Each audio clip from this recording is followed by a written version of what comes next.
Good,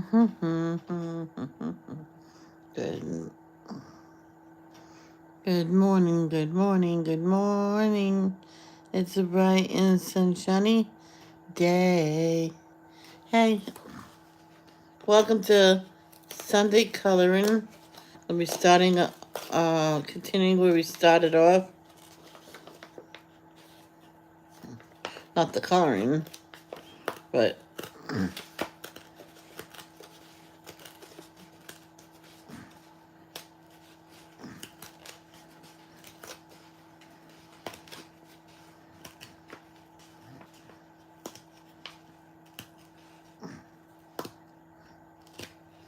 I took these out of the book.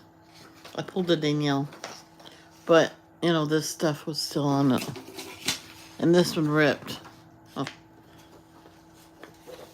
I was a kid, I wouldn't color it just because it was ripped. Or I would, one time I got the ruler and I folded it all along the line like that and kept folding it over and over again. And then you can rip it really, really nice. Just so you're not working at nothing.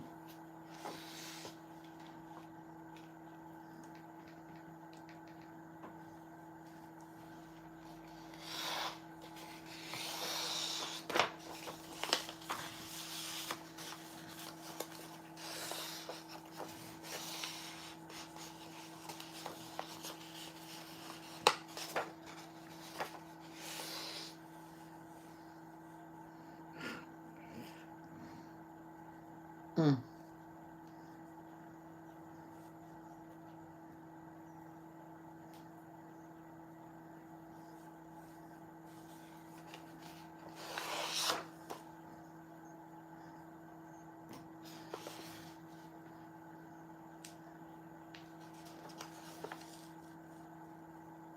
I said somebody was watching. I'll be with you as soon as I do this. And it's something you shouldn't rush either. Because what if you ripped the pretty picture?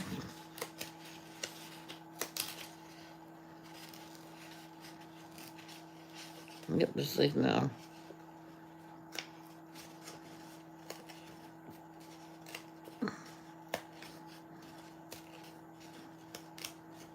Because one time in school, I was doing it and I was the only one that didn't rip the page. I went, I did it. Teacher went, oh, Michelle. I think I'm going to pick the fishies. I was going to have people pick, but, no one's here yet. You know what? No, I'm going to do the butterflies.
So let's take this away.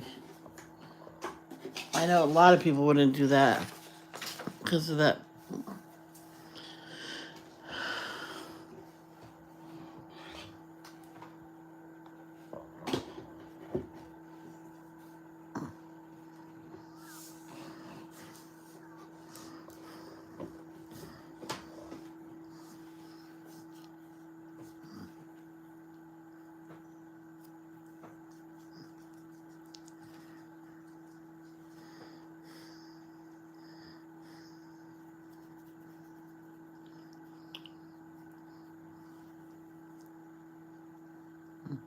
They're both exactly the same. Am I going to color them both the same? No. So we're going to concentrate on that. Zoom right in there. No, but all the way back here, of course. I go like here. Yeah. It's supposed to be crooked, just to let you know. I'm going to wait a couple more minutes.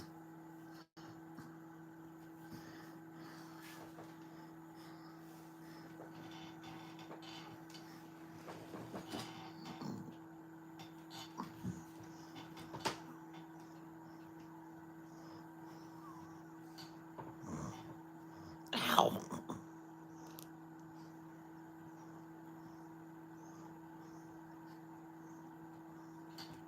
When the dog's too rough and I go, ow, she stops and licks my hand. Not necessarily the right place, but she knows. She knows what the word ouch means.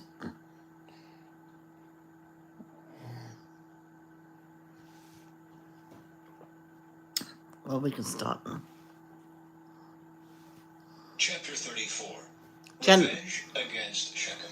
Just to let you know, we're starting off in Genesis chapter 34. We finished Genesis chapter 33 last time.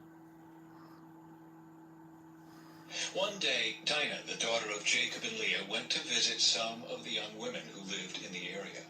But when the local prince Shechem, son of Hamor the Hivite, saw Dinah, he seized her and raped her. But then he fell in love with her, and he tried to win her affection with tender words. He said to his father Hamor, "Get me this young girl. I want to marry her." Soon Jacob heard that Shechem had defiled his daughter Dinah. But since his sons were out in the fields herding his livestock, he said nothing until they returned. Hamor, Shechem's father, came to discuss the matter with Jacob. Meanwhile, Jacob's sons had come in from the field as soon as they heard what had happened.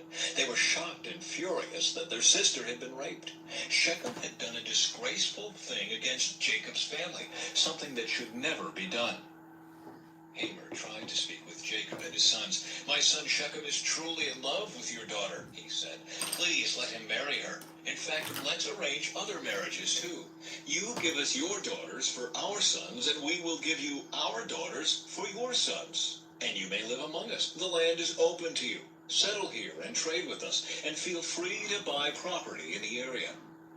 Then Shechem himself spoke to Dinah's father and brothers. "Please be kind to me and let me marry her," he begged. "I will give you whatever you ask. No matter what dowry or gift you demand, I will gladly pay it. Just give me the girl as my wife." But since Shechem had defiled their sister Dinah, Jacob's sons responded deceitfully to Shechem and his father Hamor. They said to them, "We couldn't possibly allow this, because you're not circumcised. It would be a disgrace for our sister to marry a man like you. But here is a solution. If every man among you will be circumcised like we are, then we will give you our daughters and we'll take your daughters for ourselves. We will live among you and become one people. But if you don't agree to be circumcised, we will take her and be on our way." Hamor and his son Shechem agreed to their proposal. Shechem wasted no time in acting on this request, for he wanted Jacob's daughter desperately. Shechem was a highly respected member of his family, and he went with his father Hamor to present this proposal to the leaders at the town gate. "These men are our friends," they said. "Let's invite them to live here among us and trade freely. Look, the land is large enough to hold them. We can take their daughters as wives and let them marry ours. But they will consider staying here and becoming one people with us only if all of our men are circumcised, just as they are. But if we do this, all their livestock and possessions will eventually be ours. Come, let's agree to their terms and let them settle here among us." So all the men in the town council agreed with Hamor and Shechem, and every male in the town was circumcised. But 3 days later, when their wounds were still sore, 2 of Jacob's sons, Simeon and Levi, who were Dinah's full brothers, took their swords and entered the town without opposition. Then they slaughtered every male there, including Hamor and his son Shechem. They killed them with their swords, then took Dinah from Shechem's house and returned to their camp. Meanwhile, the rest of Jacob's sons arrived. Finding the men slaughtered, they plundered the town because their sister had been defiled there. They seized all the flocks and herds and donkeys, everything they could lay their hands on, both inside the town and outside in the fields. They looted all their wealth and plundered their houses. They also took all their little children and wives and led them away as captives. Afterward, Jacob said to Simeon and Levi, "You have ruined me. You've made me stink among all the people of this land, among all the Canaanites and Perizzites. We are so few that they will join forces and crush us. I will be ruined and my entire household will be wiped out." "But why should we let him treat our sister like a prostitute?" they retorted angrily. Right? Why should we? Chapter 35. Jacob's return to Bethel. Then God said to Jacob, "Get ready and move to Bethel and settle there. Build an altar there to the God who appeared to you when you fled from your brother Esau." So Jacob told everyone in his household, "Get rid of all your pagan idols, purify yourselves, and put on clean clothing. We are now going to Bethel, where I will build an altar to the God who answered my prayers when I was in distress. He has been with me wherever I have gone." So they gave Jacob all their pagan idols and earrings, and he buried them under the great tree near Shechem. As they set out, a terror from God spread over the people in all the towns of that area, so no one attacked Jacob's family. Eventually, Jacob and his household arrived at Luz, also called Bethel, in Canaan. Jacob built an altar there and named the place El Bethel, which means God of Bethel, because God had appeared to him there when he was fleeing from his brother Esau. Soon after this, Rebekah's old nurse Deborah died. She was buried beneath the oak tree in the valley below Bethel. Ever since, the tree has been called Elon Bakuth, which means Oak of Weeping. Now that Jacob had returned from Padan Aram, God appeared to him again at Bethel. God blessed him, saying, "Your name is Jacob, but you will not be called Jacob any longer. From now on, your name will be Israel." So God renamed him Israel. Yep. Then God said, "I am El Shaddai, God Almighty. Be Shaddai. fruitful and multiply. You will become a great nation, even many nations. Kings will be among your descendants, and I will give you the land I once gave to Abraham and Isaac. Yes, I will give it to you and your descendants after you." Then God went up from the place where he had spoken to Jacob.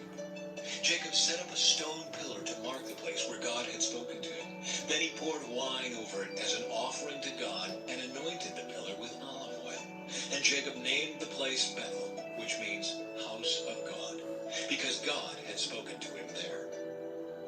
The deaths of Rachel and Isaac.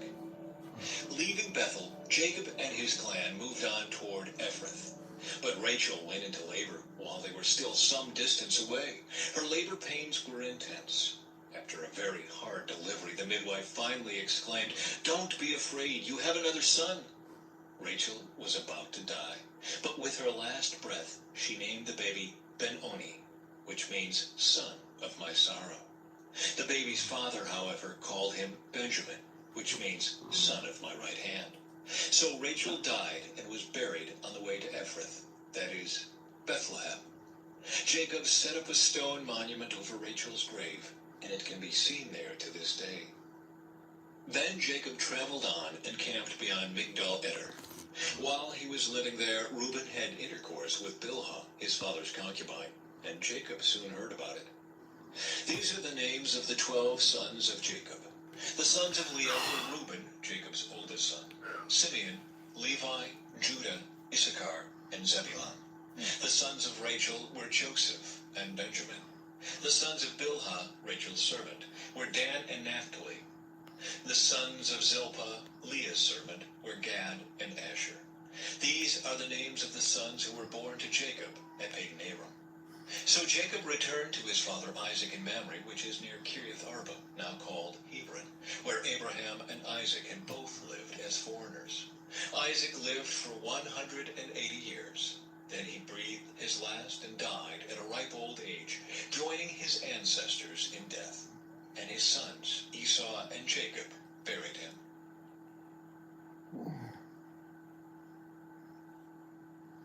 Chapter 36. Descendants of Esau. This is the account of the descendants of Esau, also known as Edom.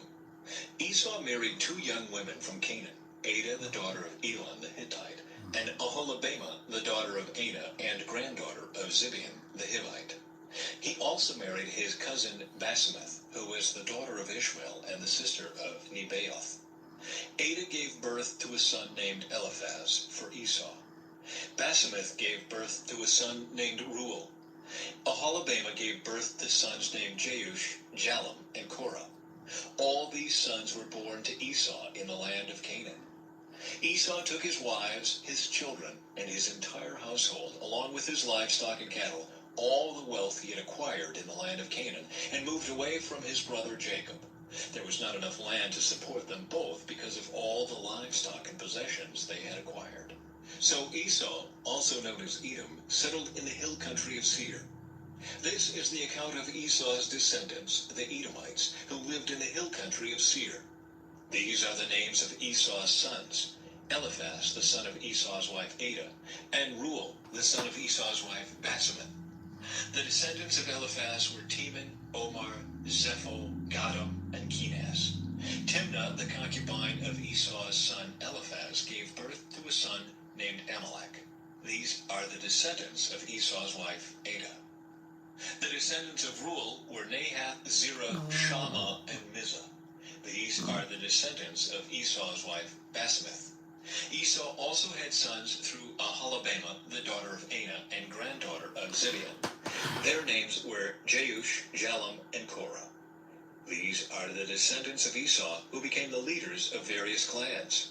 The descendants of Esau's oldest son, Eliphaz, became the leaders of the clans of Teman, Omar, Zepho, Kenaz, Korah, Gatam, and Amalek.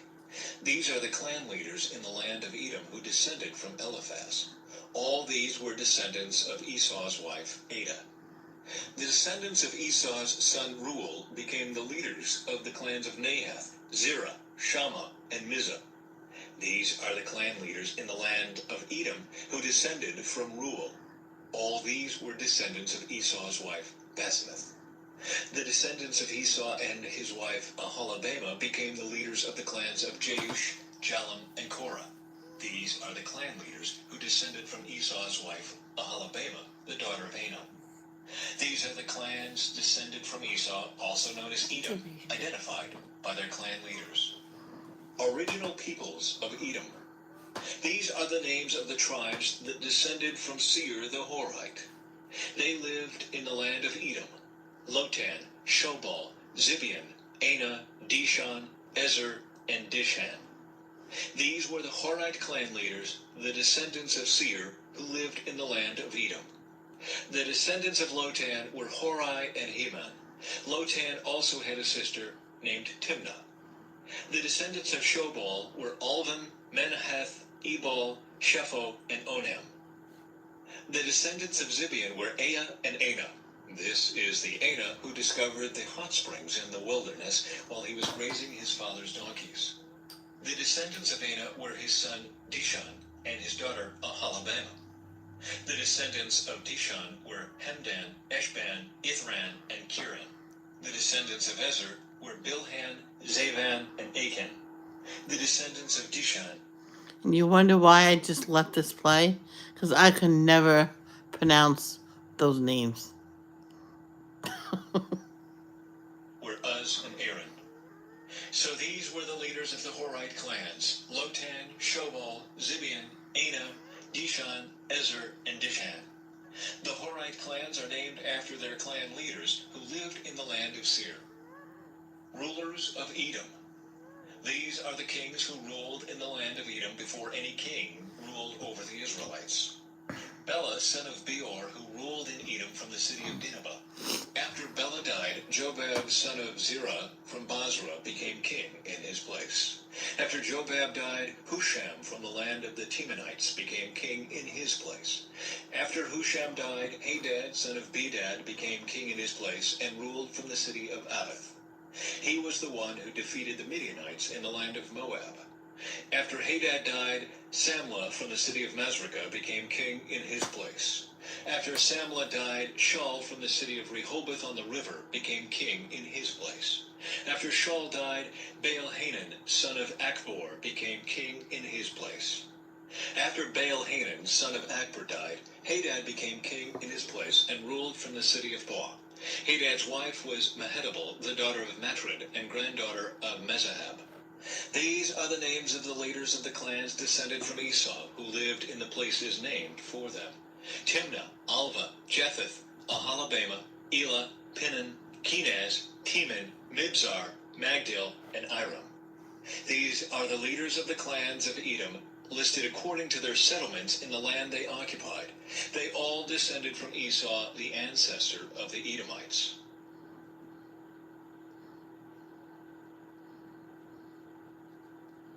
Chapter 37. Joseph's Dreams. So Jacob settled again in the land of Canaan, where his father had lived as a foreigner. This is the account of Jacob and his family.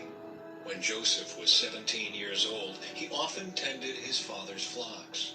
He worked for his half-brothers, the sons of his father's wives, Bilhah and Zilpah. But Joseph reported to his father some of the bad things his brothers were doing. Jacob loved Joseph more than any of his other children, because Joseph had been born to him in his old age. So one day Jacob had a special gift made for Joseph, a beautiful robe.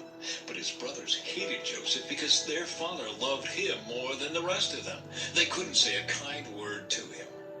One night, Joseph had a dream, and when he told his brothers about it, they hated him more than ever. "Listen to this dream," he said. "We were out in the field, tying up bundles of grain. Suddenly my bundle stood up, and your bundles all gathered around and bowed low before mine." His brothers responded, "So you think you will be our king, do you? Do you actually think you will reign over us?" And they hated him all the more because of his dreams and the way he talked about them. Soon Joseph had another dream, and again he told his brothers about it. "Listen, I have had another dream," he said. "The sun, moon, and 11 stars bowed low before me." This time he told the dream to his father as well as to his brothers. But his father scolded him. "What kind of dream is that?" he asked. "Will your mother and I and your brothers actually come and bow to the ground before you?" Jeez. While his brothers were jealous of Joseph, his father wondered what the I think he was kind of rude to his son, the one that he says he loves most. dreams meant. Soon after this, Joseph's brothers went to pasture their father's flocks at Shechem. When they had been gone for some time, Jacob said to Joseph, "Your brothers are pasturing the sheep at Shechem. Get ready, and I will send you to them." "I'm ready to go," Joseph replied. "Go and see how your brothers and the flocks are getting along," Jacob said. "Then come back and bring me a report."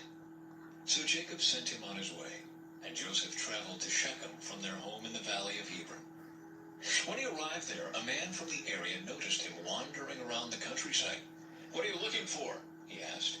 "I'm looking for my brothers," Joseph replied. "Do you know where they are pasturing their sheep?" "Yes," the man told him. "They have moved on from here, but I heard them say, 'Let's go on to Dothan.'" So Joseph followed his brothers to Dothan and found them there. Joseph sold into slavery. When Joseph's brothers saw him coming, they recognized him in the distance. As he approached, they made plans to kill him. "Here comes the dreamer," they said. "Come on, let's kill him and throw him into one of these cisterns. We can tell our father a wild animal has eaten him. Then we'll see what becomes of his dreams." But when Reuben heard of their scheme, he came to Joseph's rescue. "Let's not kill him," he said. "Why should we shed any blood? Let's just throw him into this empty cistern here in the wilderness. Then he'll die without our laying a hand on him." Reuben was secretly planning to rescue Joseph and return him to his father. So when Joseph arrived, his brothers ripped off the beautiful robe he was wearing. Then they grabbed him and threw him into the cistern. Now the cistern was empty. There was no water in it. Then, just as they were sitting down to eat, they looked up and saw a caravan of camels in the distance coming toward them. It was a group of Ishmaelite traders taking a load of gum, balm, and I have a feeling I might be losing connection. If I'm wrong, we'll just wait a second.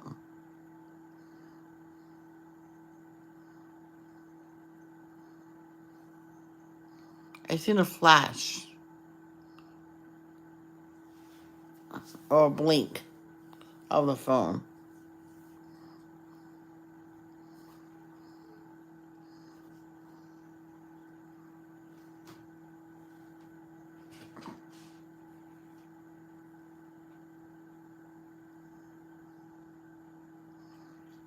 Okay, maybe not. Aromatic resin from Gilead down to Egypt. Judah said to his brothers, "What will we gain by killing our brother? His blood would just give us a guilty conscience. Instead of hurting him, let's sell him to those Ishmaelite traders. After all, he is our brother, our own flesh and blood." And his brothers agreed. So when the Ishmaelites, who were Midianite traders, came by, Joseph's brothers pulled him out of the cistern and sold him to them for 20 pieces of silver. And the traders took him to Egypt. Some time later, Reuben returned to get Joseph out of the cistern. When he discovered that Joseph was missing, he tore his clothes in grief. Then he went back to his brothers and lamented, "The boy is gone. What will I do now?" Then the brothers killed a young goat and dipped Joseph's robe in its blood. They sent the beautiful robe to their father with this message: "Look at what we found. Doesn't this robe belong to your son?" Their father recognized it immediately. "Yes," he said, "it is my son's robe. A wild animal must have eaten him. Joseph has clearly been torn to pieces." Then Jacob tore his clothes and dressed himself in burlap. He mourned deeply for his son for a long time. His family all tried to comfort him, but he refused to be comforted. "I will go to my grave mourning for my son," he would say, and then he would weep. Meanwhile, the Midianite traders arrived in Egypt, where they sold Joseph to Potiphar, an officer of Pharaoh, the king of Egypt. All right, guys, I have to take her out to go potty. I'm going to unplug this just so it won't lose connection. I'll point you to, I'll just point you like there so you can like follow along like that. I'll be right back. Potiphar was captain of the palace guard.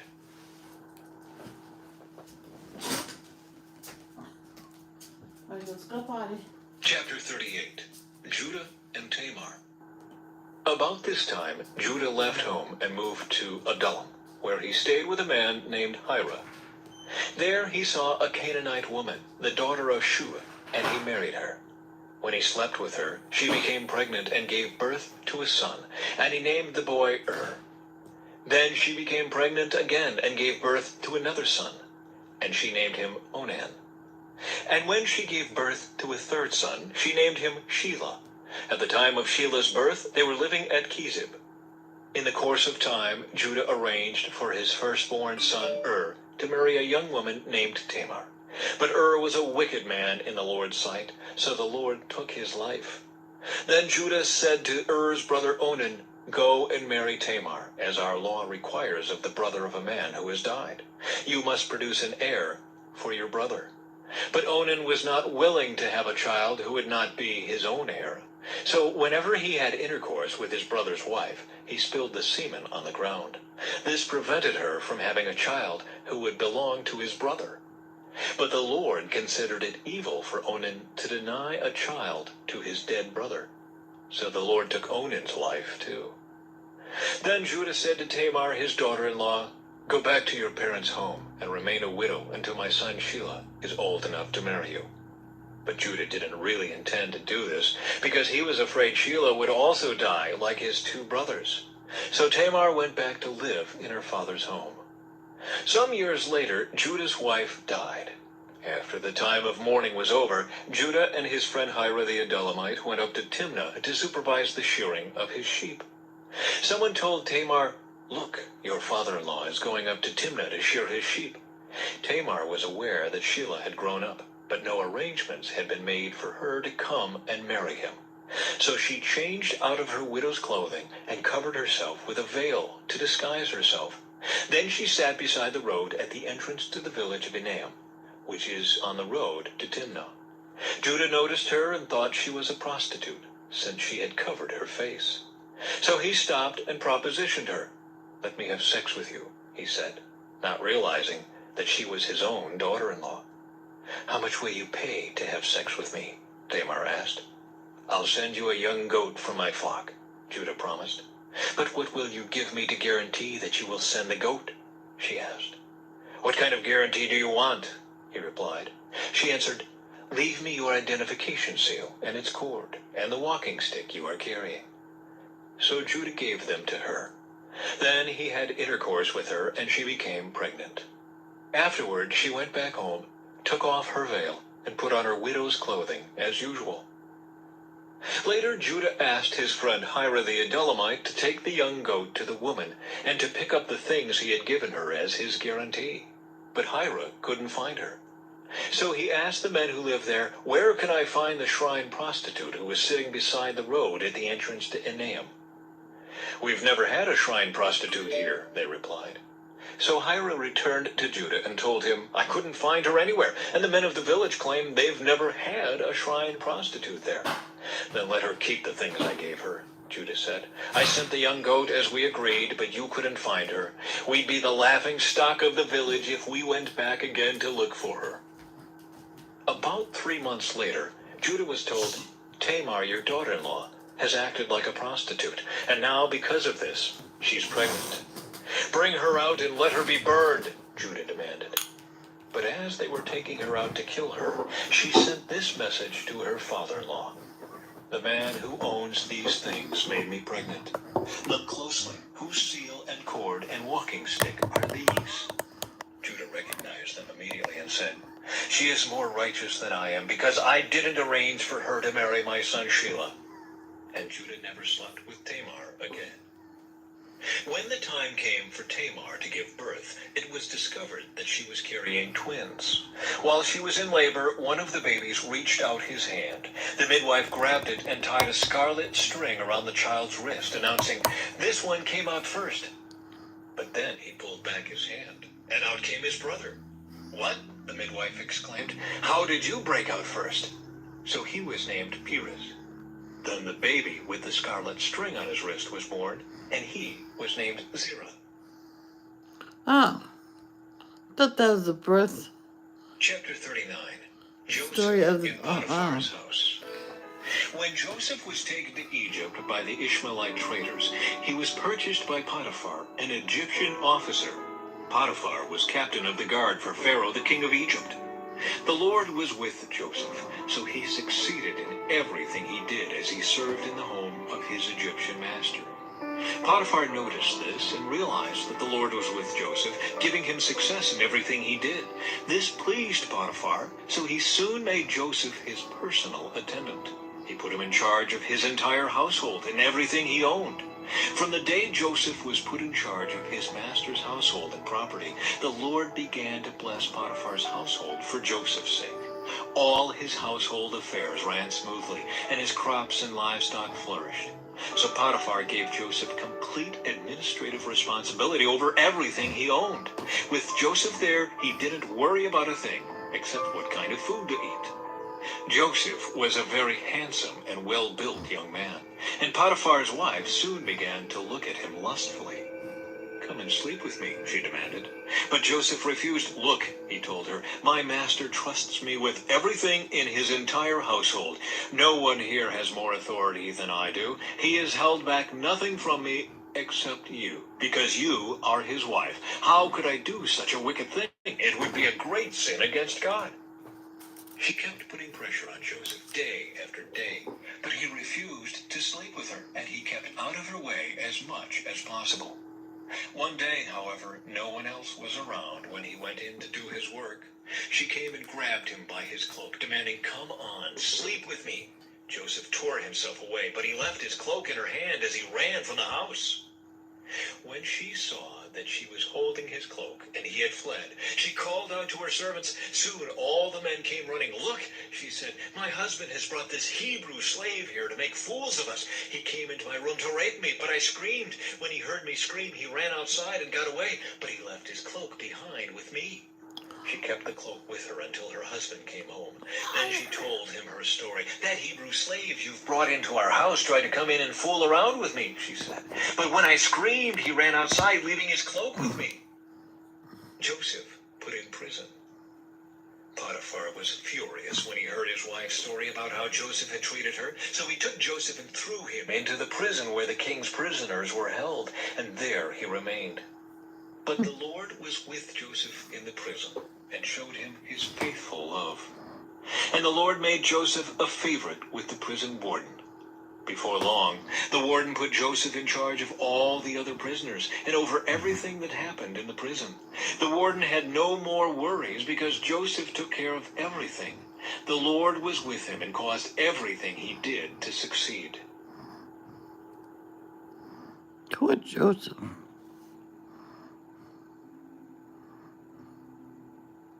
Chapter 40. Joseph interprets 2 dreams.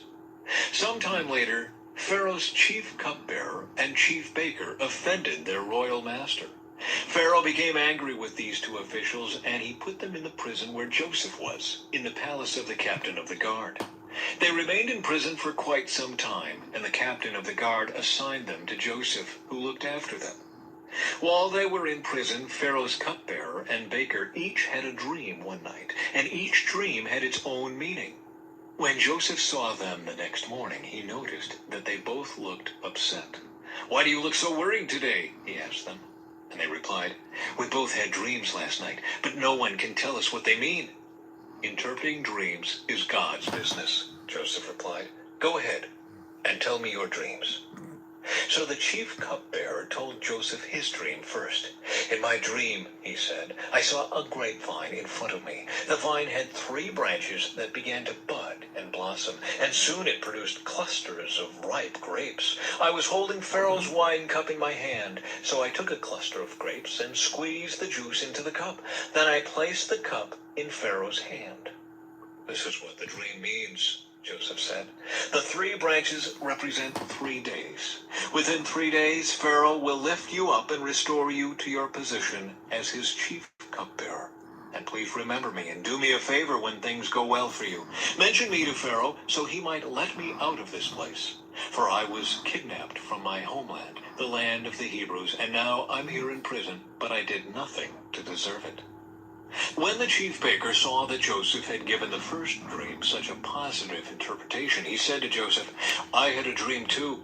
In my dream, there were 3 baskets of white pastry stacked on my head. The top basket contained all kinds of pastries for Pharaoh, but the birds came and ate them from the basket on my head." "This is what the dream means," Joseph told him. "The 3 baskets also represent 3 days. 3 days from now, Pharaoh will lift you up and impale your body on the wall. Then birds will come and peck away at your flesh." Pharaoh's birthday came 3 days later, and he prepared a banquet for all his officials and staff.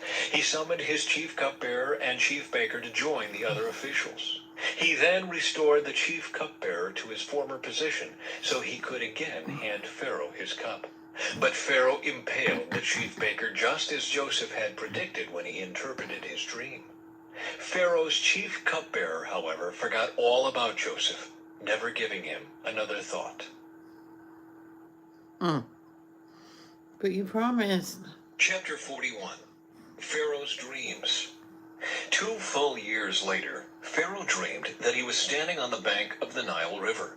In his dream, he saw 7 fat, healthy cows come up out of the river and begin grazing in the marsh grass. Then he saw 7 more cows come up behind them from the Nile, but these were scrawny and thin. These cows stood beside the fat cows on the riverbank. Then the scrawny, thin cows ate the 7 healthy fat cows. At this point in the dream, Pharaoh woke up. But he fell asleep again and had a second dream. This time he saw 7 heads of grain, plump and beautiful, growing on a single stalk. Then 7 more heads of grain appeared, but these were shriveled and withered by the east wind. And these thin heads swallowed up the 7 plump, well-formed heads. Then Pharaoh woke up again and realized it was a dream. The next morning, Pharaoh was very disturbed by the dreams, so he called for all the magicians and wise men of Egypt. When Pharaoh told them his dreams, not one of them could tell him what they meant. Finally, the king's chief cupbearer spoke up. "Today I have been reminded of my failure. he told Pharaoh. "Some time ago, you were angry with the chief baker and me, and you imprisoned us in the palace of the captain of the guard. One night, the chief baker and I each had a dream, and each dream had its own meaning. There was a young Hebrew man with us in the prison who was a slave to the captain of the guard. We told him our dreams, and he told us what each of our dreams meant. And everything happened just as he had predicted. I was restored to my position as cupbearer, and the chief baker was executed and impaled on a pole." Pharaoh sent for Joseph at once, and he was quickly brought from the prison. After he shaved and changed his clothes, he went in and stood before Pharaoh. Then Pharaoh said to Joseph, "I had a dream last night, and no one here can tell me what it means. But I have heard that when you hear about a dream, you can interpret it." "It is beyond my power to do this," Joseph replied. "But God can tell you what it means and set you at ease." So Pharaoh told Joseph his dream.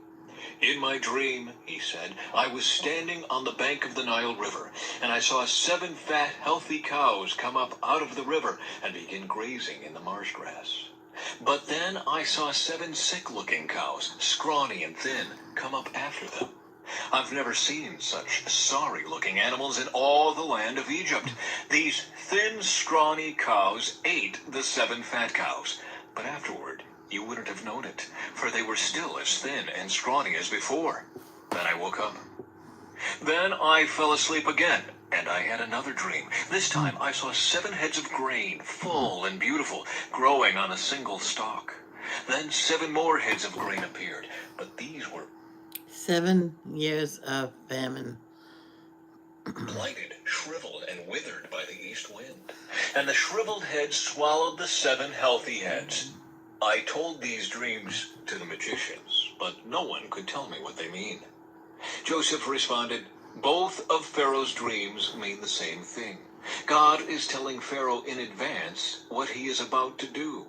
The 7 healthy cows and the 7 healthy heads of grain both represent 7 years of prosperity.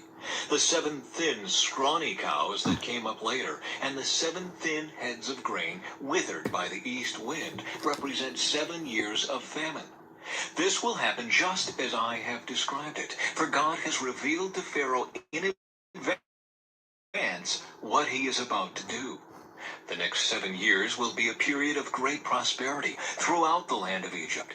But afterward there will be 7 years of famine so great that all the prosperity will be forgotten in Egypt. Famine will destroy the land. This famine will be so severe that even the memory of the good years will be erased. As for having 2 similar dreams, it means that these events have been decreed by God, and he will soon make them happen. Therefore, Pharaoh should find an intelligent and wise man and put him in charge of the entire land of Egypt. Then Pharaoh should appoint supervisors over the land and let them collect 1/5 of all the crops during the 7 good years. Have them gather all the food produced in the good years that are just ahead and bring it to Pharaoh's storehouses. Store it away and guard it so there will be food in the cities. That way there will be enough to eat when the 7 years of famine come to the land of Egypt. Otherwise, this famine will destroy the land." Joseph made ruler of Egypt. Joseph's suggestions were well received by Pharaoh and his officials. So Pharaoh asked his officials, "Can we find anyone else like this man so obviously filled with the Spirit of God?" Then Pharaoh said to Joseph, "Since God has revealed the meaning of the dreams to you, clearly no one else is as intelligent or wise as you are. You will be in charge of my court, and all my people will take orders from you. Only I, sitting on my throne, will have a rank higher than yours." Pharaoh said to Joseph, "I hereby put you in charge of the entire land of Egypt." Then Pharaoh removed his signet ring from his hand and placed it on Joseph's finger. He dressed him in fine linen clothing and hung a gold chain around his neck. Then he had Joseph ride in the chariot reserved for his second in command, and wherever Joseph went, the command was shouted, "Kneel down." So Pharaoh put Joseph in charge of all Egypt. And Pharaoh said to him, "I am Pharaoh, but no one will lift a hand or foot in the entire land of Egypt without your approval." Then Pharaoh gave Joseph a new Egyptian name, Zaphenath-Paneah. He also gave him a wife, whose name was Asenath. She was the daughter of Potipherah, the priest of On. So Joseph took charge of the entire land of Egypt. He was 30 years old when he began serving in the court of Pharaoh, the king of Egypt. And when Joseph left Pharaoh's presence, he inspected the entire land of Egypt. As predicted, for 7 years the land produced bumper crops. During those years, Joseph gathered all the crops grown in Egypt and stored the grain from the surrounding fields in the cities. He piled up huge amounts of grain like sand on the seashore. Finally, he stopped keeping records because there was too much to measure. During this time, before the first of the famine years, 2 sons were born to Joseph and his wife Asenath, the daughter of Potipherah, the priest of On. Joseph named his older son Manasseh, for he said, "God has made me forget all my troubles and everyone in my father's family." Joseph named his second son Ephraim, for he said, "God has made me fruitful in this land of my grief." At last, the 7 years of bumper crops throughout the land of Egypt came to an end. Then the 7 years of famine began, just as Joseph had predicted. The famine also struck all the surrounding countries, but throughout Egypt there was plenty of food. Eventually, however, the famine spread throughout the land of Egypt as well. And when the people cried out to Pharaoh for food, he told them, "Go to Joseph and do whatever he tells you." So with severe famine everywhere, Joseph opened up the storehouses and distributed grain to the Egyptians, for the famine was severe throughout the land of Egypt. And people from all around came to Egypt to buy grain from Joseph because the famine was severe throughout the world.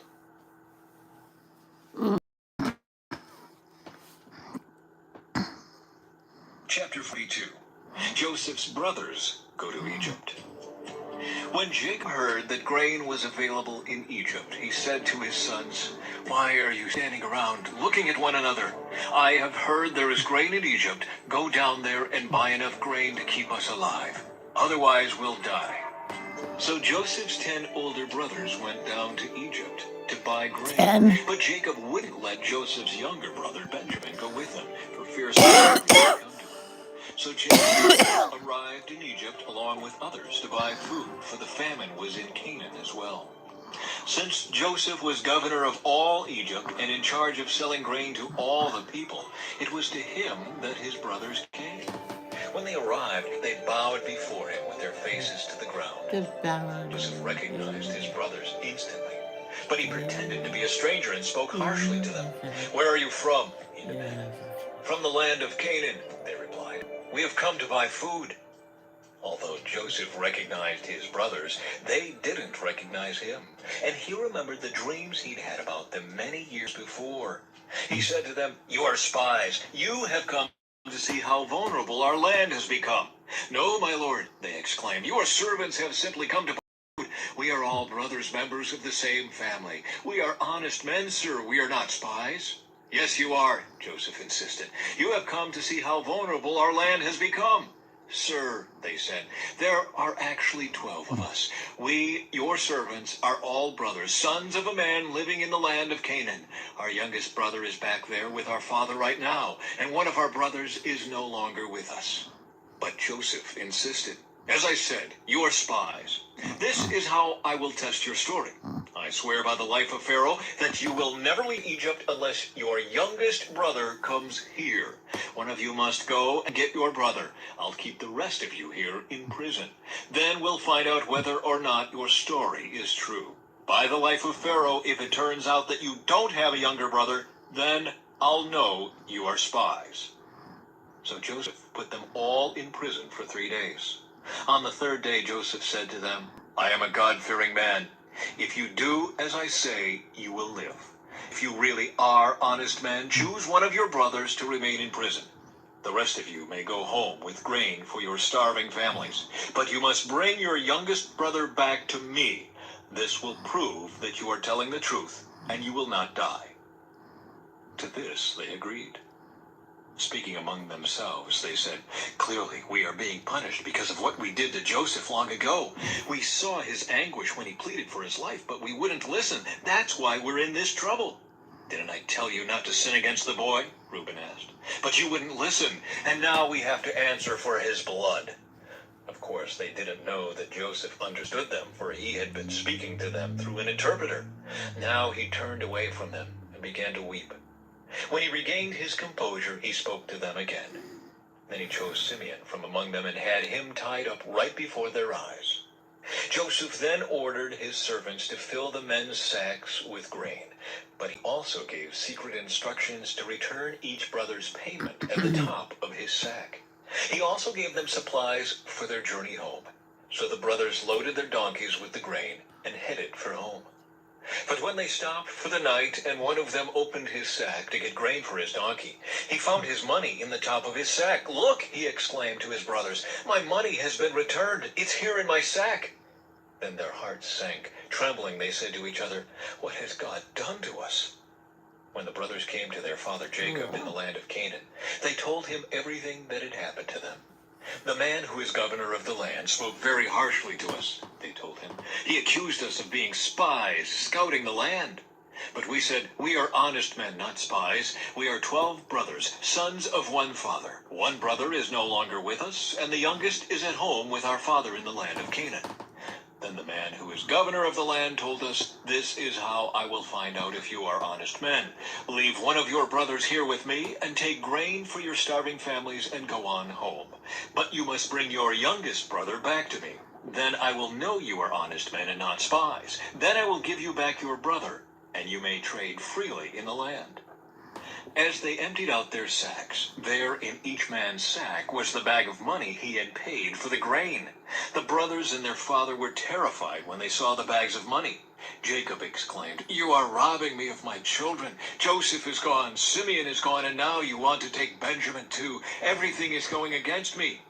Then Reuben said to his father, 'You may kill my 2 sons if I don't bring Benjamin back to you. I'll be responsible for him, and I promise to bring him back.'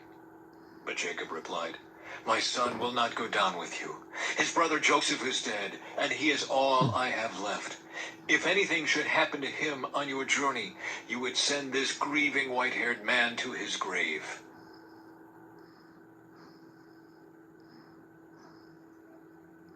Chapter 43. The brothers returned to Egypt. But the famine continued to ravage the land of Canaan. When the grain they had brought from Egypt was almost gone, Jacob said to his sons, "Go back and buy us a little more food." But Judah said, "The man was serious when he warned us. You won't see my face again unless your brother is with you. If you send Benjamin with us, we will go down and buy more food. But if you don't let Benjamin go, we won't go either. Remember, the man said, 'You won't see my face again unless your brother is with you.'" "Why were you so cruel to me?" Jacob moaned. "Why did you tell him you had another brother?" "The man kept asking us questions about our family," they replied.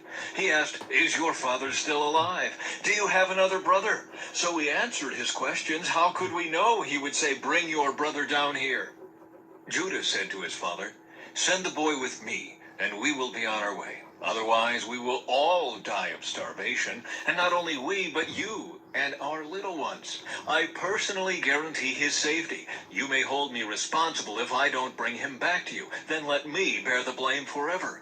If we hadn't wasted all this time, we could have gone and returned twice by now." So their father Jacob finally said to them, "If it can't be avoided, then at least do this.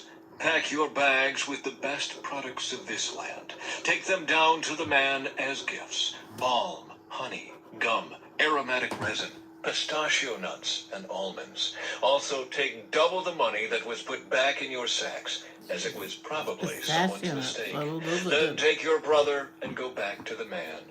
May God Almighty give you mercy as you go before the man, so that he will release Simeon and let Benjamin return. But if I must lose my children, so be it." So the men packed Jacob's gifts and doubled the money and headed off with Benjamin. They finally arrived in Egypt and presented themselves to Joseph. When Joseph saw Benjamin with them, he said to the manager of his household, "These men will eat with me this noon. Take them inside the palace. Then go slaughter an animal and prepare a big feast." So the man did as Joseph told him and took them into Joseph's palace. The brothers were terrified when they saw that they were being taken into Joseph's house. "It's because of the money someone put in our sacks last time we were here," they said. "He plans to pretend that we stole it. Then he will seize us, make us slaves, and take our donkeys." A feast at Joseph's palace.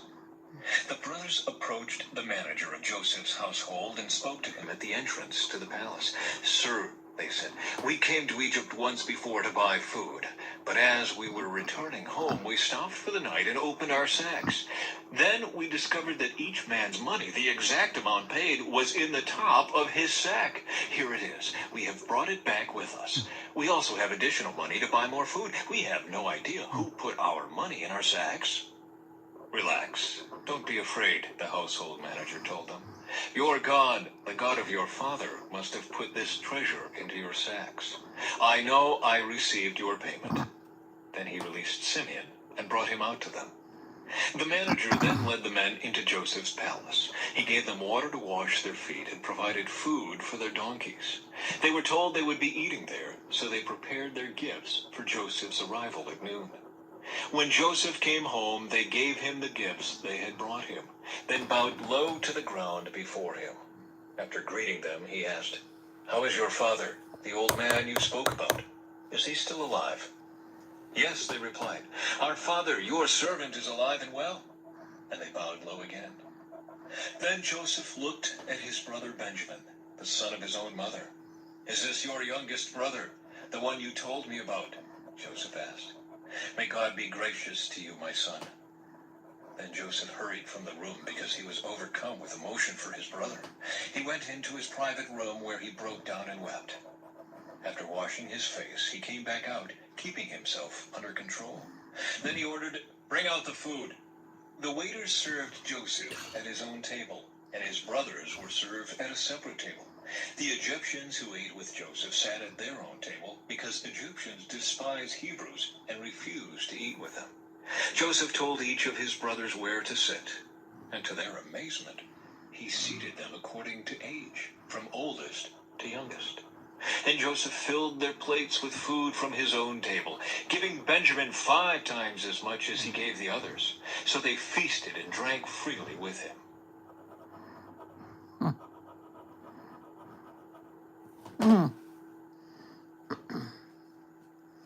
Chapter 44. Joseph's Silver Cup. When his brothers were ready to leave, Joseph gave these instructions to his palace manager. "Fill each of their sacks with as much grain as they can carry and put each man's money back into his sack. Then put my personal silver cup at the top of the youngest brother's sack, along with the money for his grain." So the manager did as Joseph instructed him. The brothers were up at dawn and were sent on their journey with their loaded donkeys. But when they had gone only a short distance and were barely out of the city, Joseph said to his palace manager, "Chase after them and stop them. When you catch up with them, ask them, 'Why have you repaid my kindness with such evil? Why have you stolen my master's silver cup, which he uses to predict the future? What a wicked thing you have done.'" When the palace manager caught up with the men, he spoke to them as he had been instructed. "What are you talking about?" the brothers responded. "We are your servants and would never do such a thing. Didn't we return the money we found in our sacks? We brought it back all the way from the land of Canaan. Why would we steal silver or gold from your master's house? If you find his cup with any one of us, let that man die, and all the rest of us, my lord, will be your slaves." "That's fair," the man replied. "But only the one who stole the cup will be my slave. The rest of you may go free."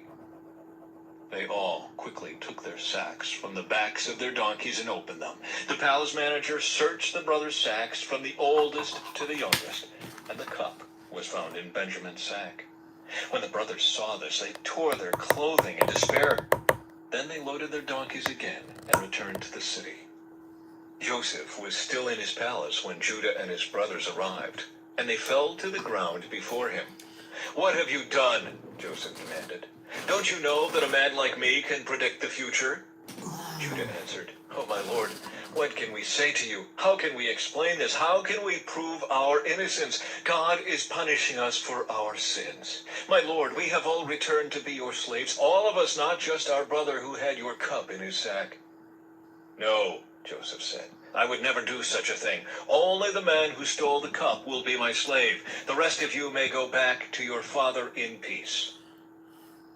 Judah speaks for his brothers. Then Judah stepped forward and said, "Please, my lord, let your servant say just one word to you. Please do not be angry with me, even though you are as powerful as Pharaoh himself. My lord, previously you asked us, your servants, 'Do you have a father or a brother?' And we responded, 'Yes, my lord, we have a father who is an old man, and his youngest son is a child of his old age. His full brother is dead, and he alone is left of his mother's children. And his father loves him very much. And you said to us, "Bring him here so I can see him with my own eyes." But we said to you, "My lord, the boy cannot leave his father, for his father would die." But you told us, "Unless your youngest brother comes with you, you will never see my face again." So we returned to your servant, our father, and told him what you had said. Later, when he said, "Go back again and buy us more food," we replied, "We can't go unless you let our youngest brother go with us. We'll never get to see the man's face unless our youngest brother is with us." Then my father said to us, "As you know, my wife had 2 sons, and one of them went away and never returned. Doubtless he was torn to pieces by some wild animal. I have never seen him since. Now, if you take his brother away from me, and any harm comes to him, you will send this grieving white-haired man to his grave. And now, my lord, I cannot go back to my father without the boy.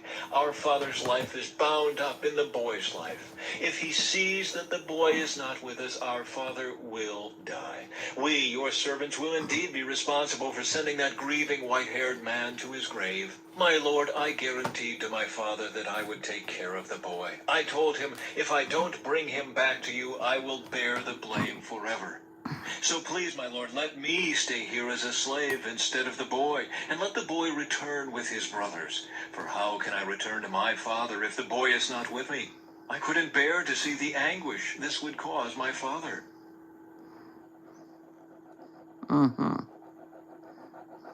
Chapter 45. Joseph reveals his identity. Joseph could stand it no longer. There were many people in the room, and he said to his attendants, "Out, all of you." So he was alone with his brothers when he told them who he was. Then he broke down and wept. He wept so loudly the Egyptians could hear him, and word of it quickly carried to Pharaoh's palace. "I am Joseph," he said to his brothers. "Is my father still alive?" But his brothers were speechless. They were stunned to realize that Joseph was standing there in front of them. "Please come closer," he said to them. So they came closer.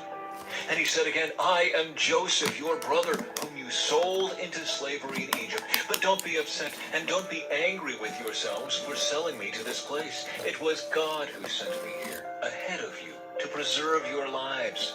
This famine that has ravaged the land for 2 years will last 5 more years, and there will be neither plowing nor harvesting. God has sent me ahead of you to keep you and your families alive, and to preserve many survivors. So it was God who sent me here, not you, and he is the one who made me an advisor to Pharaoh, the manager of his entire palace, and the governor of all Egypt. Now hurry back to my father and tell him, this is what your son Joseph says. God has made me master over all the land of Egypt, so come down to me immediately. You can live in the region of Goshen, where you can be near me with all your children and grandchildren, your flocks and herds, and everything you own. I will take care of you there, for there are still 5 years of famine ahead of us. Otherwise, you, your household, and all your animals will starve." Then Joseph added, "Look, you can see for yourselves, and so can my brother Benjamin, that I really am Joseph. Go tell my father of my honored position here in Egypt. Describe for him everything you have seen, and then bring my father here quickly." Weeping with joy, he embraced Benjamin, and Benjamin did the same. Then Joseph kissed each of his brothers and wept over them. And after that, they began talking freely with him. Pharaoh invites Jacob to Egypt. The news soon reached Pharaoh's palace. "Joseph's brothers have arrived." Pharaoh and his officials were all delighted to hear this. Pharaoh said to Joseph, "Tell your brothers, this is what you must do. Load your pack animals and hurry back to the land of Canaan. Then get your father and all of your families and return here to me. I will give you the very best land in Egypt, and you will eat from the best that the land produces." Then Pharaoh said to Joseph, "Tell your brothers, take wagons from the land of Egypt to carry your little children and your wives, and bring your father here. Don't worry about your personal belongings, for the best of all the land of Egypt is yours." So the sons of Jacob did as they were told. Joseph provided them with wagons, as Pharaoh had commanded, and he gave them supplies for the journey, and he gave each of them new clothes. But to Benjamin he gave 5 changes of clothes and 300 pieces of silver. He also sent his father 10 male donkeys loaded with the finest products of Egypt, and 10 female donkeys loaded with grain and bread and other supplies he would need on his journey. So Joseph sent his brothers off, and as they left, he called after them, "Don't quarrel about all this along the way."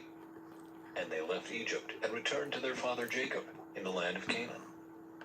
"Joseph is still alive," they told him, "and he is governor of all the land of Egypt." Jacob was stunned at the news. He didn't believe it. But when they repeated to Jacob everything Joseph had told them, and when he saw the wagons Joseph had sent to carry him, their father's spirits revived.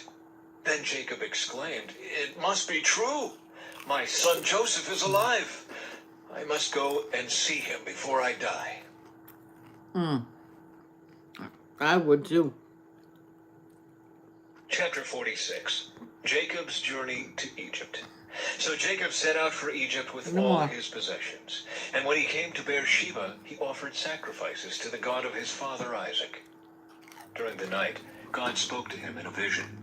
"Jacob, Jacob," he called. "Here I am," Jacob replied. "I am God, the God of your father," the voice said. "Do not be afraid to go down to Egypt, for there I will make your family into a great nation. I will go with you down to Egypt, and I will bring you back again. But you will die in Egypt with Joseph attending to you." So Jacob left Beersheba, and his sons took him to Egypt. They carried him and their little ones and their wives in the wagons Pharaoh had provided for them. They also took all their livestock and all the personal belongings they had acquired in the land of Canaan. So Jacob and his entire family went to Egypt, sons and grandsons, daughters and granddaughters, all his descendants.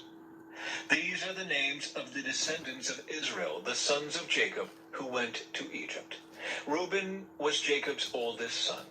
The sons of Reuben were Hanok, Palu, Hezron, and Carmi. The sons of Simeon were Jemuel, Jamin, Ohad, Jachin, Zohar, and Shaul. Shaul's mother was a Canaanite woman. The sons of Levi were Gershon, Kohath, and Merari. The sons of Judah were Onan, Shelah, Perez, and Zerah, though and Onan had died in the land of Canaan. The sons of Perez were Hezron and Hamul. The sons of Issachar were Tola, Pua, Jashub, and Shimron. The sons of Zebulun were Sered, Elon, and Jalil. These were the sons of Leah and Jacob who were born in Padan Aram, in addition to their daughter Dinah. The number of Jacob's descendants, male and female, through Leah, was 33. The sons of Gad were Zephon, Haggai, Shunai, Esbon, Eri, Eridai, and Arlai. The sons of Asher were Imnah, Ishva, Ishvi, and Beriah. Their sister was Sirah. Beriah's sons were Heber and Melchiel. These were the sons of Zilpah, the servant given to Leah by her father Laban. The number of Jacob's descendants through Zilpah was 16. The sons of Jacob's wife Rachel were Joseph and Benjamin. Joseph's sons, born in the land of Egypt, were Manasseh and Ephraim. Their mother was Asenath, daughter of Potipharah, the priest of On. Benjamin's sons were Bela, Becher, Ashbel, Gera, Naaman, Ehi, Rosh, Muppim, Huppim, and Ard. These were the sons of Rachel and Jacob. The number of Jacob's descendants through Rachel was 14. The son of Dan was Husham. The sons of Naphtali were Jazeel, Guni, Jezer, and Shillem. These were the sons of Bilhah, the servant given to Rachel by her father Laban. The number of Jacob's descendants through Bilhah was 7. The total number of Jacob's direct descendants who went with him to Egypt, not counting his sons' wives, was 66. In addition, Joseph had 2 sons who were born in Egypt. So altogether, there were 70 members of Jacob's family in the land of Egypt. Jacob's family arrives in Goshen. As they neared their destination, Jacob sent Judah ahead to meet Joseph and get directions to the region of Goshen. And when they finally arrived there, Joseph prepared his chariot and traveled to Goshen to meet his father Jacob. When Joseph arrived, he embraced his father and wept, holding him for a long time.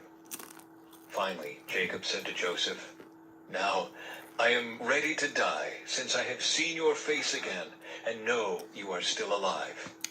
And Joseph said to his brothers and to his father's entire family, "I will go to Pharaoh and tell him, 'My brothers and my father's entire family have come to me from the land of Canaan. These men are shepherds and they raise livestock. They have brought with them their flocks and herds and everything they own.'"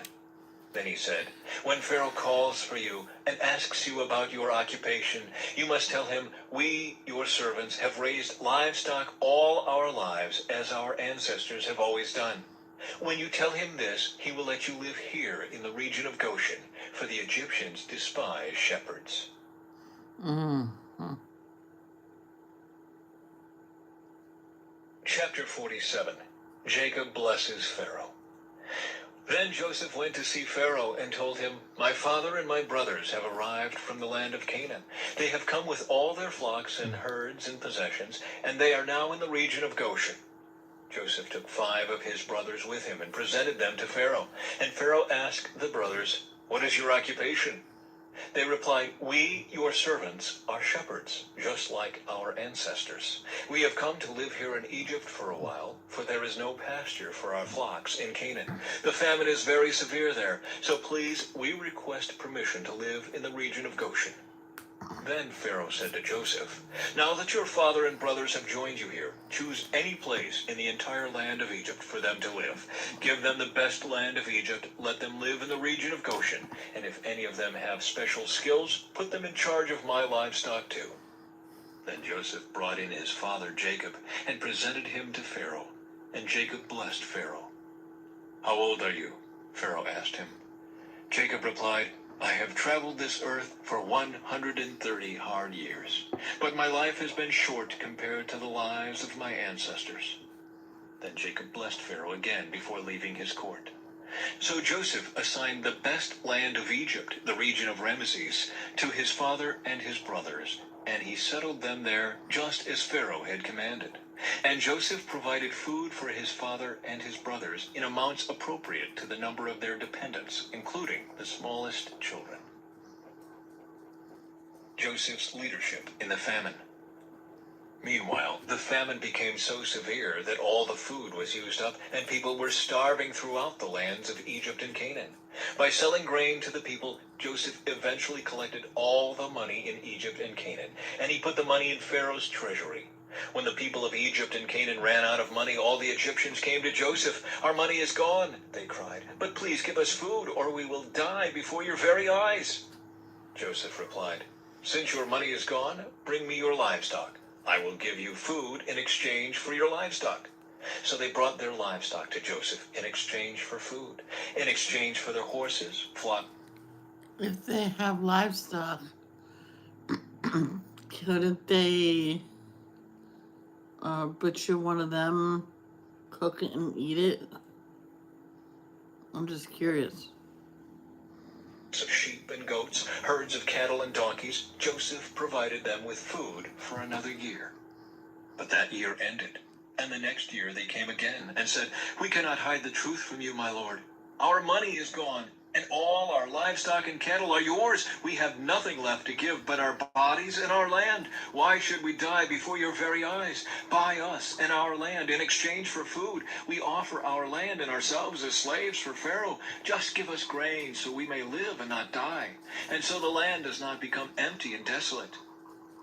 So Joseph bought all the land of Egypt for Pharaoh, All the Egyptians sold him their fields because the famine was so severe, and soon all the land belonged to Pharaoh.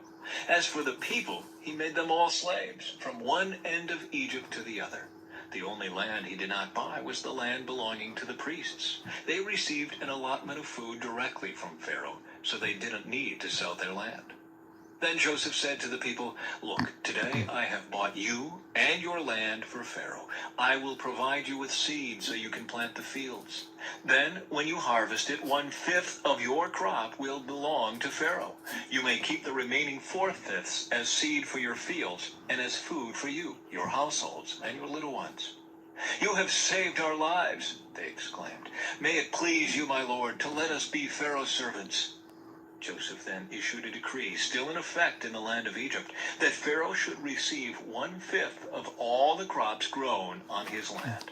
Only the land belonging to the priests was not given to Pharaoh. Meanwhile, the people of Israel settled in the region of Goshen in Egypt. There they acquired property, and they were fruitful, and their population grew rapidly.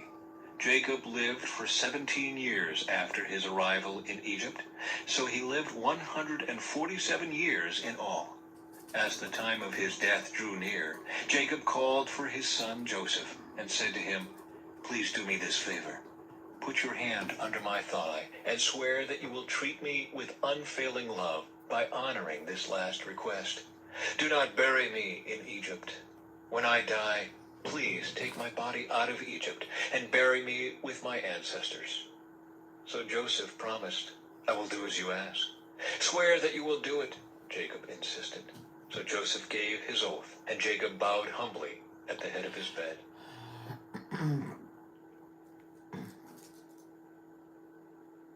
Chapter 48. Jacob blesses Manasseh and Ephraim. One day not long after this, word came to Joseph, "Your father is failing rapidly." So Joseph went to visit his father, and he took with him his 2 sons, Manasseh and Ephraim. Wow. When Joseph arrived, Jacob was told, "Your son Joseph has come to see you." So Jacob gathered his strength and sat up in his bed. Jacob said to Joseph, "God Almighty appeared to me at Luz in the land of Canaan and blessed me.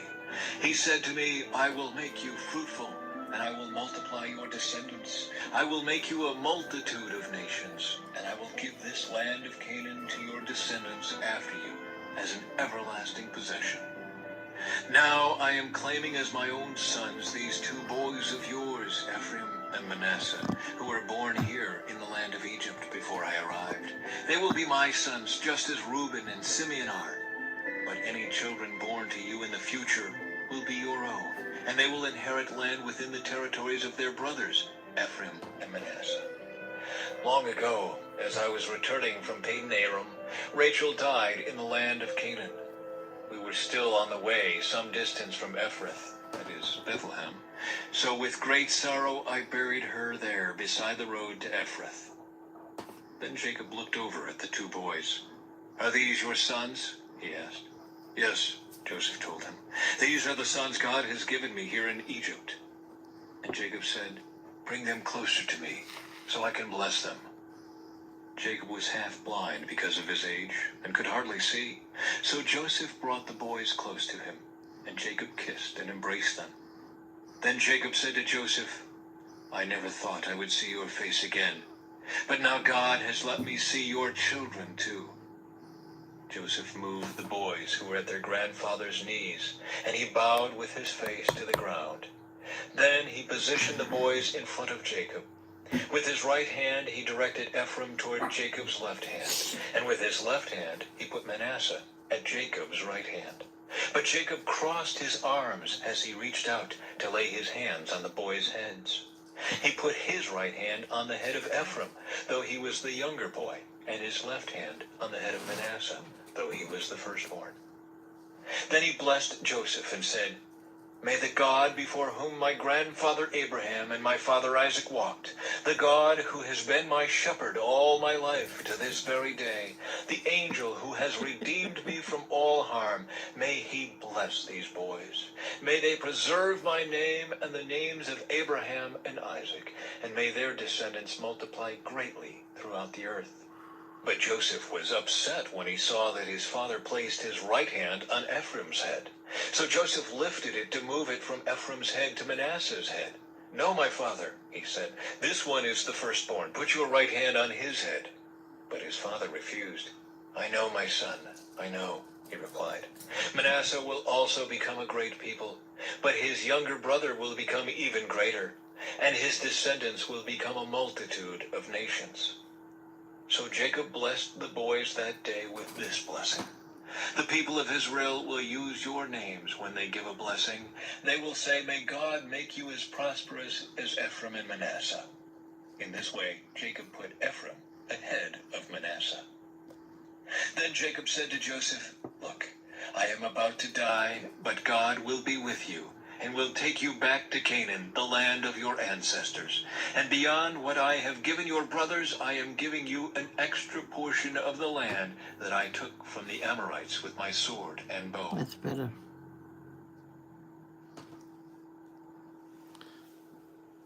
All right. Yeah, we have a little time for more. Chapter 49. Jacob's last words to his sons. Then Jacob called together all his sons and said, "Gather around me, and I will tell you what will happen to each of you in the days to come. Come and listen, you sons of Jacob. Listen to Israel, your father. Reuben, you are my firstborn, my strength, the child of my vigorous youth. You are first in rank and first in power. But you are as unruly as a flood, and you will be first no longer.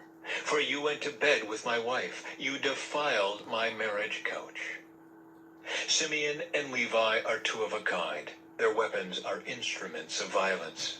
May I never join in their meetings. May I never be a party to their plans. For in their anger they murdered men, and they crippled oxen just for sport. A curse on their anger, for it is fierce. A curse on their wrath, for it is cruel. I will scatter them among the descendants of Jacob. I will disperse them throughout Israel. Judah, your brothers will praise you. You will grasp your enemies by the neck. All your relatives will bow before you. Judah, my son, is a young lion that has finished eating its prey. Like a lion he crouches and lies down. Like a lioness, who dares to rouse him? The scepter will not depart from Judah, nor the ruler's staff from his descendants, until the coming of the one to whom it belongs, the one whom all nations will honor. He ties his foal to a grapevine, the colt of his donkey to a choice vine. He washes his clothes in wine, his robes in the blood of grapes. His eyes are darker than wine, and his teeth are whiter than milk. Zebulun will settle by the seashore, and will be harbor for ships. His borders will extend to Sidon. Issachar is a sturdy donkey resting between two saddle packs. When he sees how good the countryside is and how pleasant the land, he will bend his shoulder to the load and submit himself to hard labor. Dan will govern his people like any other tribe in Israel. Dan will be a snake beside the road, a poisonous viper along the path that bites the horse's hooves so its rider is thrown off. I trust in you for salvation, O Lord. Gad will be attacked by marauding bands, but he will attack them when they retreat. Asher will dine on rich foods and produce food fit for kings. Naphtali is a doe set free that bears beautiful fawns. Joseph is the foal of a wild donkey, the foal of a wild donkey at a spring, one of the wild donkeys on the ridge. Archers attacked him savagely. They shot at him and harassed him, but his bow remained taut, and his arms were strengthened by the hands of the mighty one of Jacob, by the shepherd, the rock of Israel. May the God of your father help you. May the Almighty bless you with the blessings of the heavens above, and blessings of the watery depths below, and blessings of the breasts and womb. May the blessings of your father surpass the blessings of the ancient mountains, reaching to the heights of the eternal hills. May these blessings rest on the head of Joseph, who is a prince among his brothers. Benjamin as a ravenous wolf, devouring his enemies in the morning and dividing his plunder in the evening. These are the 12 tribes of Israel, and this is what their father said as he told his sons goodbye. He blessed each one with an appropriate message. Wow. Jacob's death and burial. Then Jacob instructed them, I will die and join my ancestors. Bury me with my father and grandfather in the cave in the field of Ephron the Hittite. This is the cave in the field of Machpelah near Mamre in Canaan, that Abraham bought from Ephron the Hittite as a permanent burial site. There Abraham and his wife Sarah are buried. There Isaac and his wife Rebekah are buried. And there I buried Leah. It is the plot of land and the cave that my grandfather Abraham bought from the Hittites. When Jacob had finished this charge to his sons, he drew his feet into the bed, breathed his last, and joined his ancestors in death. Oh, wow. Chapter 50. Joseph threw himself on his father and wept over him and kissed him. Then Joseph told the physicians who served him to embalm his father's body. So Jacob was embalmed. The embalming process took the usual... This is the last chapter of Genesis. It's perfect. Because I was going to end after this. 40 days, and the Egyptians mourned his death for 70 days. When the period of mourning was over, Joseph approached Pharaoh's advisors and said, Please do me this favor and speak to Pharaoh on my behalf. Tell him that my father made me swear an oath. He said to me, Listen, I am about to die. Take my body back to the land of Canaan and bury me in the tomb I prepared for myself. So please allow me to go and bury my father. After his burial, I will return without delay. Pharaoh agreed to Joseph's request. Go and bury your father, as he made you promise, he said. So Joseph went up to bury his father. He was accompanied by all of Pharaoh's officials, all the senior members of Pharaoh's household, and all the senior officers of Egypt. Joseph also took his entire household and his brothers and their households, but they left their little children in flocks and herds in the land of Goshen. A great number of chariots and charioteers accompanied Joseph. When they arrived at the threshing floor of Atad near the Jordan River, they held a very great and solemn memorial service with a 7-day period of mourning for Joseph's father. The local residents, the Canaanites, watched them mourning at the threshing floor of Atad. Then they renamed that place, which is near the Jordan, Abel Mizraim, for they said, This is a place of deep mourning for these Egyptians. So Jacob's sons did as he had commanded them. They carried his body to the land of Canaan and buried him in the cave in the field of Machpelah near Mamre. This is the cave that Abraham had bought as a permanent burial site from Ephron the Hittite. Joseph reassures his brothers. After burying Jacob, Joseph returned to Egypt with his brothers and all who had accompanied him to his father's burial. But now that their father was dead, Joseph's brothers became fearful. Now Joseph will show his anger and pay us back for all the wrong we did to him, they said. So they sent this message to Joseph. Before your father died, he instructed us to say to you, Please forgive your brothers for the great wrong they did to you, for their sin in treating you so cruelly. So we, the servants of the God of your father, beg you to forgive our sin. When Joseph received the message, he broke down and wept. Then his brothers came and threw themselves down before Joseph. Look, we are your slaves, they said. But Joseph replied, Don't be afraid of me. Am I God that I can punish you? You intended to harm me, but God intended it all for good. He brought me to this position so I could save the lives of many people. No, don't be afraid. I will continue to take care of you and your children. So he reassured them by speaking kindly to them. The death of Joseph. So Joseph and his brothers and their families continued to live in Egypt. Joseph lived to the age of 110. He lived to see 3 generations of descendants of his son Ephraim, and he lived to see the birth of the children of Manasseh's son Machir, whom he claimed as his own. Soon I will die, Joseph told his brothers. "But God will surely come to help you and lead you out of this land of Egypt. He will bring you back to the land he solemnly promised to give to Abraham, to Isaac, and to Jacob." Then Joseph made the sons of Israel swear an oath, and he said, "When God comes to help you and lead you back, you must take my bones with you." So Joseph died at the age of 110. The Egyptians embalmed him, and his body was placed in a coffin in Egypt.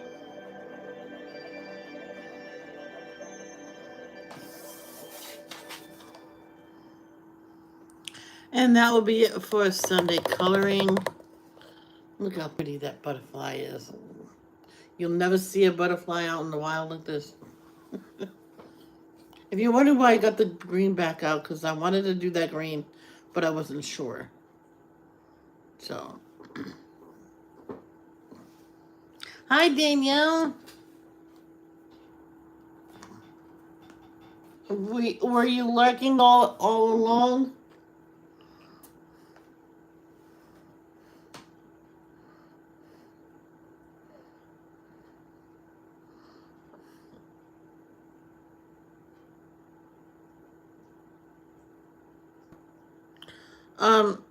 Danielle, now is that a joke?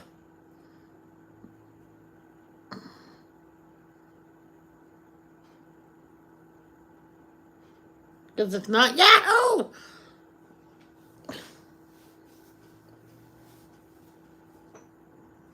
She's not pregnant.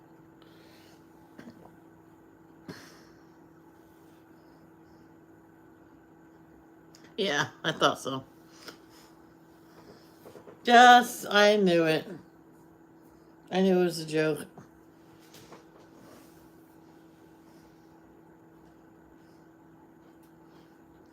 I knew it.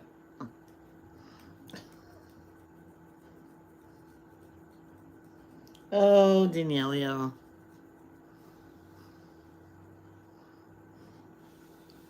You know, don't cry wolf. Because if someday you will be, it might still happen. And you're going to tell people and no one's going to believe you. Thank you.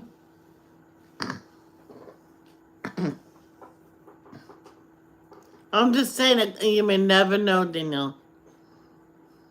Look at my friend Jen. She just had a baby. I've known her since she was 3 years old, possibly younger. And she says that she can't have kids. Look at her. She just had her baby boy. She didn't say that she couldn't. She says she doesn't think she could. So.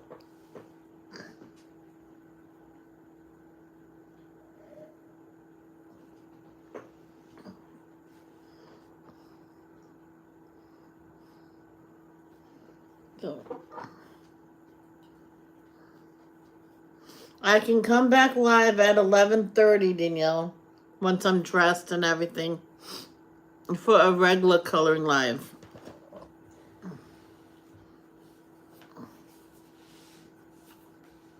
What did I do?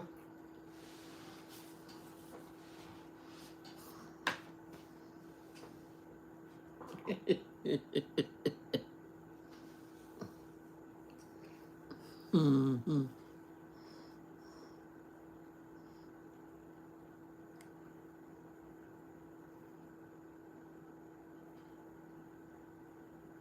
Oh, yeah, I understand.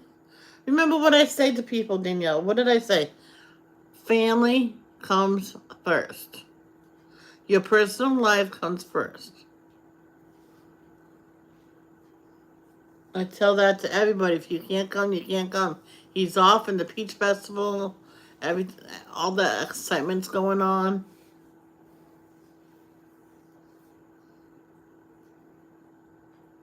I know, but your husband comes first.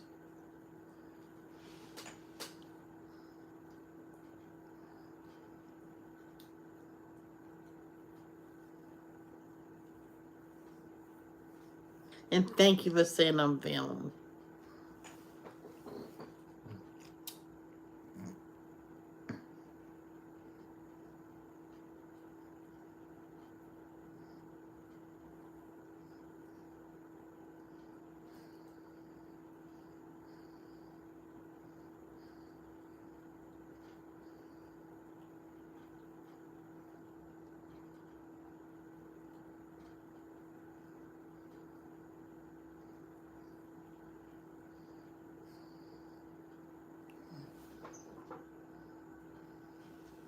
Yeah, hugs right back at you, girl. I love you. Everybody, remember, love each other. Love, don't judge. Peace out.